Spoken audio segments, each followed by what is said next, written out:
Bismillahirrahmanirrahim. Assalamualaikum warahmatullahi wabarakatuh. Alhamdulillah wassalatu wassalamu ala Rasulillah wa ala alihi wa sahbihi wa man wala amma ba'du. Alhamdulillah. Hari ini kita akan belajar perkataan ahli hikmah di dalam kitab Nasaihul Ibad, yakni maqalah yang ke-44 bab 3. Bismillah. Wal maqalatu ar-rabi'atu wal arba'un. Adapun maqalah yang ke-44, an ba'dil hukama, ya, dari sebagian orang-orang bijak, dari sebagian ahli hikmah. Siapa beliau? Siapa mereka yang disebut dengan ahli hikmah? Di sini Imam An-Nawawi menjelaskan, wa humul ladzina yakunu qauluhum wa fi'luhum muwafiqan lisunnah. Yang disebut ahli hikmah, yang disebut orang-orang bijak adalah mereka yang perbuatannya, ucapannya sesuai dengan sunnah-sunnah Rasulullah Sallallahu Alaihi Wasallam. Jadi kalau ada orang yang mengklaim, nih saya ahli hikmah, syaratnya lihat, apakah ucapannya sesuai dengan sunnah Nabi? Apakah perbuatannya mencerminkan sunnah Nabi?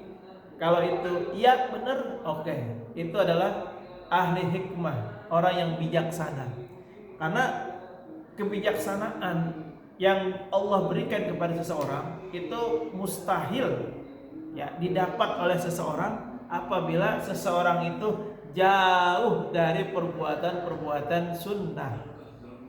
Ya, ini rahasia besar bagi kita semua.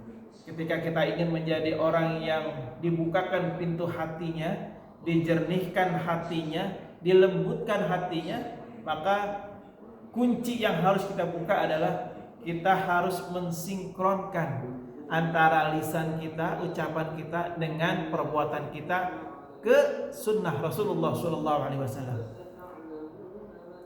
Di sini nasihatnya apa? Nasihatnya apa yang disampaikan dalam maqalah ini? Yakni mereka mengatakan thamratul ma'rifah, tentang buah dari kemakrifatan. Ya. Apa itu ma'rifah? Ai idraki sifatillahi ta'ala, yakni memahami sifat-sifat Allah Subhanahu wa taala. Jadi yang disebut dengan buahnya ma'rifah itu apa? Yang dimaksud dengan ma'rifah itu adalah orang yang dapat memahami sifat-sifat Allah Subhanahu wa taala.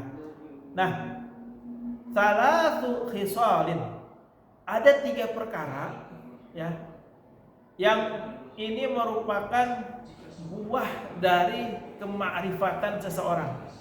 Jadi seseorang dikatakan memiliki ma'rifah apabila memiliki 3 sifat ini, 3 perkara ini. Apa itu perkara yang pertama? Al-haya'u minallahi ta'ala. Yang pertama, orang ini memiliki malu kepada Allah Subhanahu wa taala.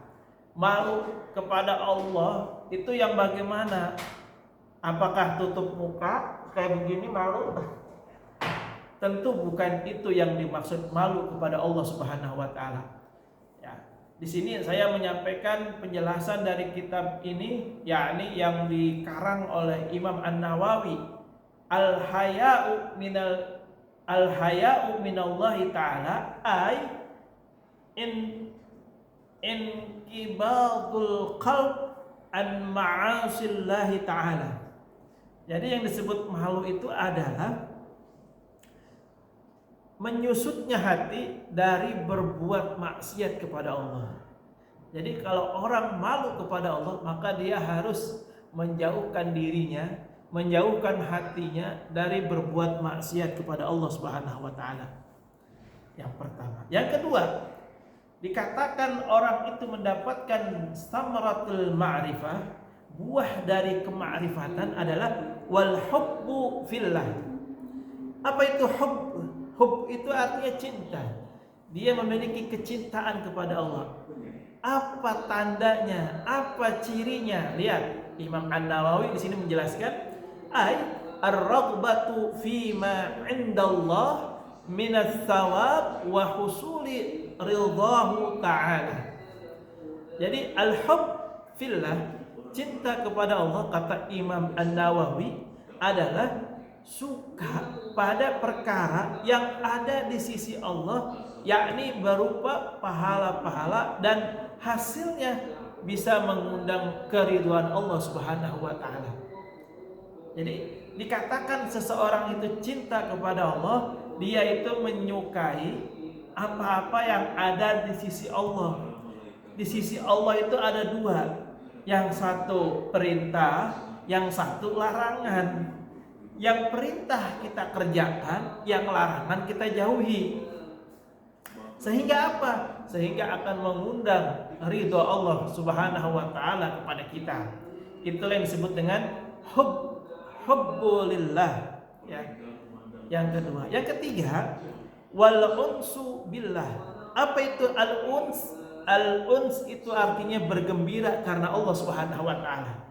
Maknanya apa? Maksudnya apa ini? Bergembira dalam hal apa? Bergembiranya bagaimana? Lihat, di sini Imam An-Nawawi menjelaskan, wahwa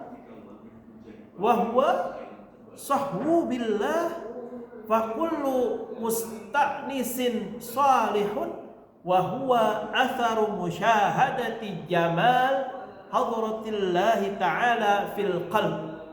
Ini lihat kalimatnya, merasa senang, merasa tenang dengan Allah, dan setiap yang terjadi hatinya itu tidak goyah, hatinya itu selalu tenang, yakni dia dapat menyaksikan daripada keindahan Allah dari hatinya. Masya Allah. Lihat, orang yang bergembira karena Allah adalah orang yang merasa tenang apapun yang terjadi dalam dirinya. Tenang seperti sebuah keadaan yang di situ tidak hujan, tidak panas, angin bertiup sepoi-sepoi, tenang. Nah, jadi dia tidak terbawa dengan kondisi yang terjadi di sekitarnya. Apapun yang terjadi bagi dia itu tidak berpengaruh. Karena apa? Hubbulillah wal unsulillah. Dia sudah nyaman sama Allah Subhanahu wa taala.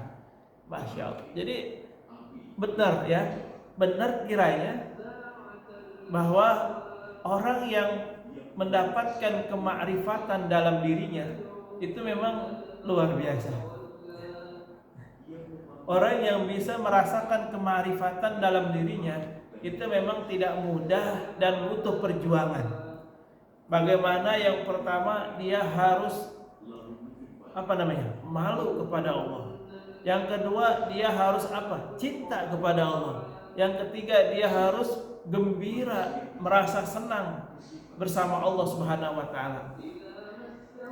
Tentu nasihat ini bagi kita sangat berat.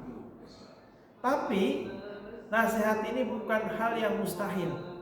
Justru semakin berat sesuatu yang kita perjuangkan, maka endingnya, akhirnya, puncaknya itu akan sangat manis.